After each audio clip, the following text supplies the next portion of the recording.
IMF ने कहा है कि हमें द ग्रेट डिप्रेशन के बाद सबसे खराब आर्थिक मंदी देखने को मिलेगा और यह 2008 के ग्लोबल फाइनेंशियल क्राइसिस से भी बुरा होगा और इस मंदी से वर्ल्ड की जीडीपी 3% तक घट सकती है। 1929 का द ग्रेट डिप्रेशन क्या था और कैसे हुआ था, इस वीडियो में हम इसके बारे में जानेंगे। इस वीडियो से कनेक्ट कर पाने के लिए हमें थोड़ा हिस्ट्री में जाना पड़ेगा, तो आप इस वीडियो को पेशेंस के साथ 2 मिनट तक जरूर देखिए। अक्टूबर 24, 1929 को अमेरिकी स्टॉक मार्केट क्रैश कर गया और शुरुआत हुआ ग्रेट डिप्रेशन के दौर का, जो अगले 10 वर्षों तक चला। यह हुआ कैसे, इसको समझने के लिए इतिहास के कुछ पन्नों को पलटते हैं। 19वीं सदी के आखिर में कुछ ऐसे इन्वेंशन यानी आविष्कार हुए जिससे आधुनिक युग की नींव पड़ी। पहला इन्वेंशन था इलेक्ट्रिसिटी और दूसरा ऑटोमोबाइल इंडस्ट्री। इन दोनों आविष्कारों, इलेक्ट्रिक बल्ब और कार, ने दुनिया को बदल के रख दिया।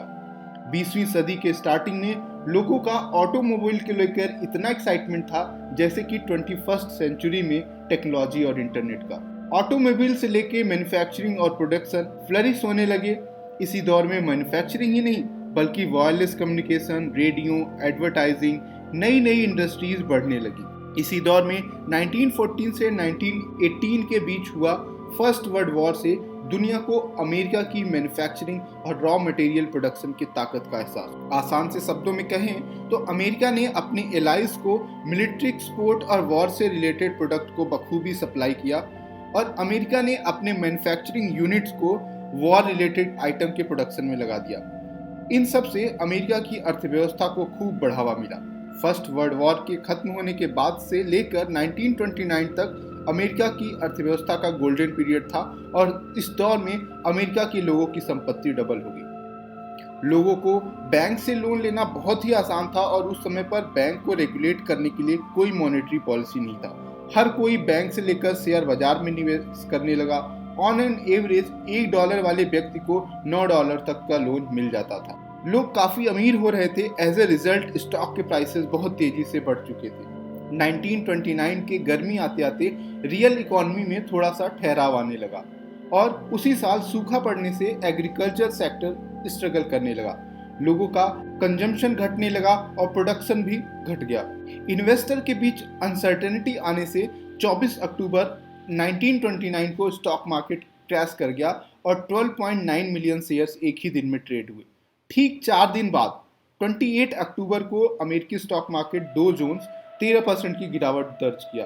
फिर अगले दिन 29 अक्टूबर को अगेन डो जोन्स 11% की गिरावट दिखाया। लाखों लोगों का वेल्थ डिस्ट्रॉय हो गया। एक्सेस लोन होने की वजह से बैंकिंग सिस्टम क्रैश कर गया। लोगों के द्वारा जमा किया गया पैसा बैंक वापस नहीं लौटा पाया क्योंकि उसने सारे पैसों का लोन बांट रखा था। लिक्विडिटी खत्म हो गई थी। 1929 से लेकर 1933 तक 9,000 बैंक अमेरिका के बंद हो चुके थे। अकेले सिर्फ 1929 में ही 900 बैंक बंद हुए थे। फैक्ट्री के प्रोडक्शन काफी कम हो गए। लोगों को जॉब से निकाल दिया गया।